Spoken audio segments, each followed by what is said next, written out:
Falando, amigo torcedor cruzmaltino, com relação ao que aconteceu ontem à noite, né? Uma baita notícia. Palmeiras, cara, que virada, inclusive surreal, né? O Palmeiras, após sair perdendo o primeiro jogo pelo placar de 3-0 lá em Quito, venceu ontem dentro do Allianz pelo placar de 4-0. Se classificou para a finalíssima da Copa Conmebol Libertadores. Algo que, ao meu ver, já é muito bom. Porque sabemos mais do que nunca o que já aconteceu numa final entre Flamengo e Palmeiras e o que vai acontecer de novo no final de novembro, né? Palmeiras é um grande candidato ao título e eu acho sim que no final de novembro o Palmeiras vai passar o carro no Flamengo. Eu acho que aqui é uma troca, é um canal de notícia, de informação, mas também de resenha. Eu, Lucas, diante do primeiro resultado da LDU, com a classificação do Flamengo para a final, fiquei preocupadíssimo com a chance do título dos caras, até porque eu não quero que o Flamengo vença, eu seco. Quarta-feira eu fiquei, assim, revoltado com esses caras chegando na final de novo. É isso, cara, sou Vasco. E por ser Vasco eu não quero que os caras nunca ganhem. Então fiquei bolado com o jogo do Flamengo contra o Racing. Revoltado, irmão. Assim, bolado mesmo. E aí ontem, quando o Palmeiras ganhou, fiquei leve, porque eu sei que Palmeiras é a pedra no sapato dos caras ainda. Ainda porque já o Vasco da Gama voltando com força máxima, a gente sabe quem é a pedra no sapato dos caras, né? E se chama Vasco. Mas o que mais me deixou animado, além, é claro, do Palmeiras chegar à grande final, é o fato hoje do primeiro colocado, que é o Palmeiras, e o segundo colocado, o Flamengo, estarem na final. Ou seja, teremos um campeão entre os 4 primeiros colocados, entre os 6 primeiros colocados. Diante disso, o campeão da Libertadores tem vaga automática, né, para uma Libertadores do ano que vem, e abriremos um G7. Hoje, brasileiro com G6, diante do título ficar ou na mão do Flamengo ou na mão do Palmeiras, o G7 será aberto. E aí a possibilidade do Vasco, que já era grande, ela vai se tornar ainda maior.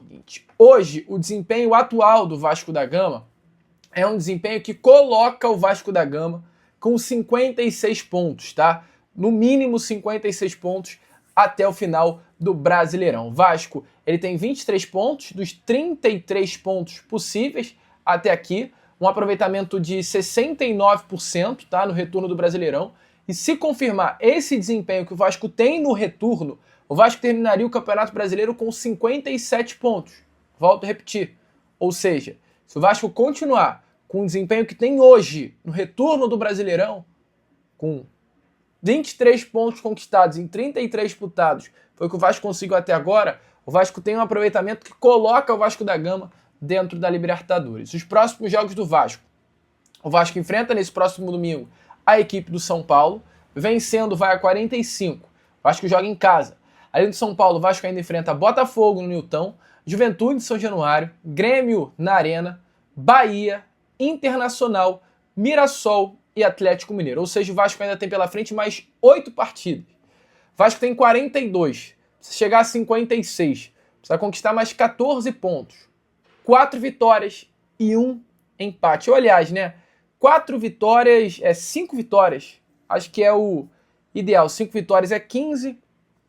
É o ideal. Então, 5 vitórias em 8 jogos. É o que o Vasco da Gama, teoricamente, precisa. Para chegar a 58 pontos, né? 57 pontos. É vencer o São Paulo em casa, vencer o Juventude em casa, vencer o Mirassol em casa, vencer o Internacional em casa, e aí tem Bahia, Grêmio, Atlético Mineiro ou Botafogo para vencer longe do Rio de Janeiro. Vasco vencendo 5 dos próximos 8 jogos, Vasco consegue uma classificação para a Libertadores do ano que vem através do Brasileiro, porque ainda tem na Copa do Brasil. É importante lembrar que na Copa do Brasil temos Fluminense nas semis, Vasco, Cruzeiro ou Corinthians. Desastre, vamos lá, o Vasco não consegue ganhar a Copa do Brasil, que eu acho que vai acontecer. A possibilidade é grande de o Fluminense ou o Cruzeiro vencerem essa Copa do Brasil, caso não o Vasco, e automaticamente até um G8 iria abrir, e eu creio que o Vasco vai estar ali entre os 8 primeiros colocados, no mínimo, para garantir essa vaga. E aí, amigo vascaíno, gostou do vídeo? Então, é claro, não perca tempo e já se inscreva aqui no canal para ficar sempre muito bem informado sobre as notícias do nosso Vascão. De vascaíno para vascaíno, porque aqui é Vasco.